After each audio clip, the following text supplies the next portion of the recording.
जय हिंद वीरों, मैं नितेश कुमार आप सभी का स्वागत करते हैं ज्ञान मशीन क्लासेस पर। दोस्तों यहाँ पे आप देख पा रहे होंगे कि 10th का जो एनसीईआरटी साइंस का बुक है वहाँ पे मैंने एक सीरीज स्टार्ट किया है और आज सीरीज के अगले पड़ाव में हम लोग पहुँच चुके हैं और आज यहाँ हम लोग चर्चा करने वाले हैं रासायनिक अभिक्रिया एवं समीकरण, जो कि 10th का ये फर्स्ट चैप्टर है। ये केमिस्ट्री के अंतर्गत आता है। दोस्तों अगर इस क्लास का पीडीएफ आपको चाहिए तो टेलीग्राम लिंक नीचे दिया गया है, आप टेलीग्राम लिंक पर जुड़कर इस क्लास का पीडीएफ डाउनलोड कर सकते हैं। तो चलिए दोस्तों क्लास को स्टार्ट करते हैं। पहला क्वेश्चन कह रहा है कि रासायनिक समीकरण से जो सूचना प्राप्त होती है उसमें एक है। तो आप सभी को पता है दोस्तों कि जो रासायनिक समीकरण बनता है, मान लीजिए यहाँ पे आपका H2+O है, ठीक है, और इधर आपका बन जाएगा H2O। क्या बन जाएगा दोस्तों? H2O। और इधर वाले पार्ट जो होते हैं, जैसे यहाँ पे दो पार्ट है, पहला और दूसरा, इधर वाले पार्ट को कहा जाता है अभिकारक। क्या कहा जाता है दोस्तों? अभिकारक। क्या कहा जाता है मित्र? अभिकारक। और इधर वाला पार्ट को जो बन के तैयार हो जाता है उसे कहा जाता है उत्पाद। क्या कहा जाता है? उत्पाद। और ये जो है ये रासायनिक अभिक्रिया को दर्शा रहा है। ये जो एरो का निशान आप देख रहे हैं ये रासायनिक अभिक्रिया को दर्शा रहा है। तो आप यहाँ पे कह सकते हैं कि इसका राइट आंसर क्या हो जाएगा? इसका राइट आंसर हो जाएगा अभिक्रिया तथा उत्पाद। यानी रासायनिक समीकरण से जो सूचना प्राप्त होती है उसमें से एक है क्या? अभिक्रिया तथा उत्पाद। मतलब अभिक्रिया वहाँ पे हो रही है और कुछ ना कुछ प्रोडक्ट वहाँ पे बन रहा है। चलिए दोस्तों अगला क्वेश्चन देखते हैं। अगला क्वेश्चन कह रहा है कि संतुलित समीकरण में प्रतिकारक तथा प्रतिफल पदार्थों के बीच निम्नलिखित में से एक चिन्ह दिया जाता है। अभी मैंने आप सभी को दिखाया दोस्तों कि ये जो एरो का चिन्ह है इसे ही सूचित करते हैं हम रासायनिक अभिक्रिया में। मतलब ये रासायनिक अभिक्रिया को इंगित करता है। तो इसका राइट आंसर क्या हो जाएगा? Option number C. ये एरो का निशान जो आपको दिख रहा है ये आपका आंसर हो जाएगा, राइट आंसर। यानी प्रतिकारक और प्रतिफल, यानी अभिकारक जब जो हम बताएं अभी, और उत्पाद यानी प्रतिफल जो प्रोडक्ट बना उसको उत्पाद कहा जाता है। तो इसका राइट आंसर क्या हो जाएगा? Option number C. अगला क्वेश्चन कह रहा है दोस्तों अमोनिया को ऑक्सीजन में जलाने पर जो गैस बनती है वो है। तो दोस्तों अगर नहीं पता है तो यहाँ पे जान लीजिए, अमोनिया जो है इसका फॉर्मूला होता है NH3। क्या दोस्तों? NH3 को अमोनिया बोला जाता है और NH4 को अमोनियम बोला जाता है। याद रखिएगा, NH3 को अमोनिया बोला जाता है और NH4 को अमोनियम बोला जाता है। तो यहाँ पे कह रहा है कि अमोनिया को ऑक्सीजन में जलाने पर जो गैस बनती है वो, तो अमोनिया को अगर ऑक्सीजन के साथ जला दें तो कौन सा गैस बनेगा दोस्तों? नाइट्रोजन गैस बनेगा। तो इसका राइट आंसर क्या हो जाएगा? Option number B, nitrogen gas. तो आपको याद रखना है अमोनिया को ऑक्सीजन के साथ जलाने पर कौन सी गैस बनेगी? तो नाइट्रोजन गैस बनेगी। अगला क्वेश्चन कह रहा है कि यहाँ पे कि KClO3 यानी पोटेशियम क्लोराइड ट्राइऑक्साइड को जलाने पर कौन सा गैस मुक्त होगा आपका? तो यहाँ पे राइट आंसर हो जाएगा आपका ऑक्सीजन गैस मुक्त होगा, यानी O2 गैस। यहाँ पे O और 2 नीचे होगा दोस्तों, यहाँ पे नीचे नहीं हुआ है, सॉरी। तो यहाँ पे नीचे होगा O2 यानी ऑक्सीजन गैस प्राप्त होगा। तो अगला क्वेश्चन देख लेते हैं दोस्तों। किसी तत्व या यौगिक से ऑक्सीजन के सीधे संयोग को क्या कहते हैं? तो ऑक्सीकरण कहलाता है। अगर किसी तत्व है, मान लीजिए Cu+O है और इसका सीधा जो संयोग हो रहा है, जो जुड़ रहा है, तो इसे क्या बोलेंगे? ऑक्सीकरण बोलेंगे। आपको अगर नहीं पता तो यहाँ पे देखिए कि ऑक्सीजन का संयोग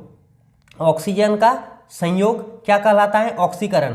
और ऑक्सीजन का वियोग यानी किसी तत्व से ऑक्सीजन हट रहा है तो उसे क्या कहलाएगा दोस्तों? अवकरण कहलाएगा। तो इसका राइट आंसर क्या हो जाएगा? क्योंकि ऑक्सीजन यहाँ पे जुड़ रहा है तो इसका राइट आंसर हो जाएगा ऑप्शन नंबर बी, ऑक्सीकरण। अगला क्वेश्चन कह रहा है दोस्तों कि किसी तत्व से ऑक्सीजन के संयोग को क्या कहते हैं? अभी हम बताएं कि किसी तत्व में ऑक्सीजन के संयोग को क्या कहा जाएगा? उसको कहा जाएगा ऑक्सीकरण। क्या कहा जाएगा? ऑक्सीकरण कहा जाएगा, ऑक्सीकरण।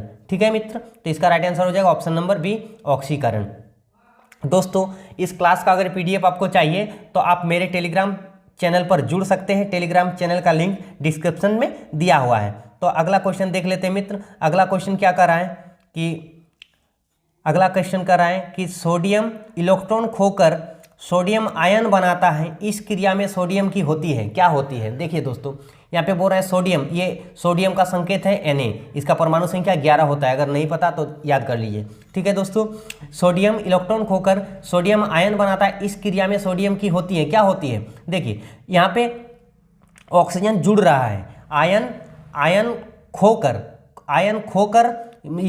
इलेक्ट्रॉन खोकर आयन बनाता है, तो यहाँ पे ऑक्सीजन का संयोग हो रहा है, मतलब ऑक्सीजन यहाँ पे ऐड हो रहा है। और हम पहले ही बताएं कि ऑक्सीजन अगर ऐड होगा कहीं पे किसी तत्व में या फिर किसी यौगिक में, तो यह क्या कहलाएगा, ऑक्सीकरण कहलाएगा। तो इसका राइट आंसर क्या हो जाएगा, ऑप्शन नंबर ए, ऑक्सीकरण।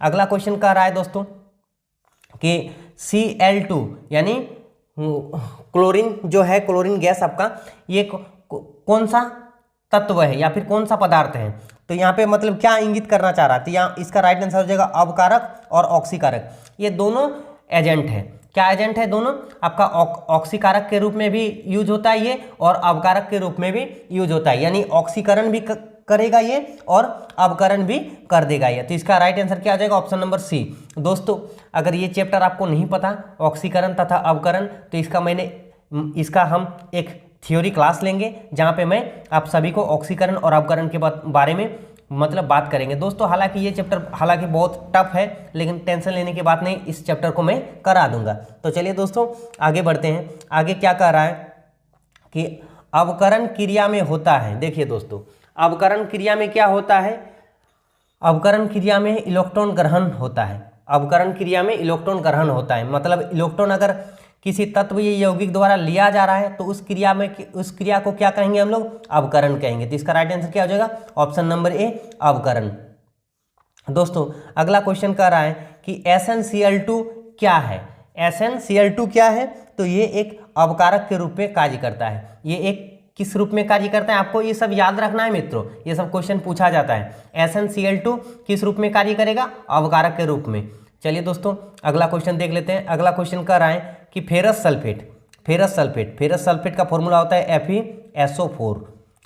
ठीक है, FeSO4। फेरस सल्फेट से लोहा को निम्नलिखित में कौन सी धातु विस्थापित करेगी। तो देखिएगा दोस्तों, सक्रियता श्रेणी आपका 10th का जो NCERT बुक है उसमें दिया गया है।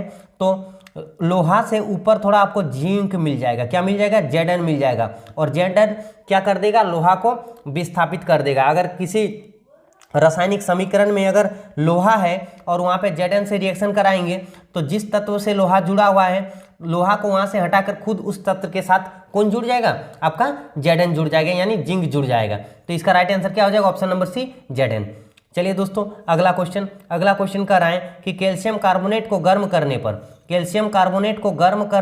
पर एक गैस प्राप्त होता है, वो कौन सा गैस है। तो आप सभी को पता होगा दोस्तों, वह कार्बन डाइऑक्साइड गैस है। कौन सा गैस है, कार्बन डाइऑक्साइड। इसका राइट आंसर हो जाएगा carbon dioxide, option number C. मतलब कैल्शियम कार्बोनेट CaCO3 को अगर गर्म करेंगे, अगर हीट देंगे यहाँ पे, तो क्या गैस निकलेगा, आपका CO2 इधर बाहर निकल जाएगा और कुछ तत्व निकलेगा। ठीक है दोस्तों, अगला क्वेश्चन कर रहे हैं, सिल्वर क्लोराइड को सूर्य के प्रकाश में रखने पर प्राप्त होगा। सिल्वर क्लोराइड यानी AgCl2। ठीक है, AgCl2 को सूर्य के प्रकाश में अगर रखेंगे तो क्या प्राप्त होगा दोस्तों, तो AgCl2 को अगर सूर्य के प्रकाश में रखेंगे तो आपका Ag ही प्राप्त होगा। क्या प्राप्त होगा, Ag।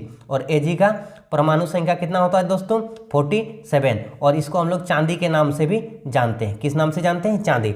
तो दोस्तों अगर वीडियो अच्छा लगा तो चैनल को सब्सक्राइब कीजिएगा और दोस्तों के साथ शेयर कीजिएगा। जय हिंद, जय भारत। और PDF डाउनलोड करने के लिए टेलीग्राम लिंक पर जाएं दोस्तों, वहाँ से आपको PDF इसका मिल जाएगा।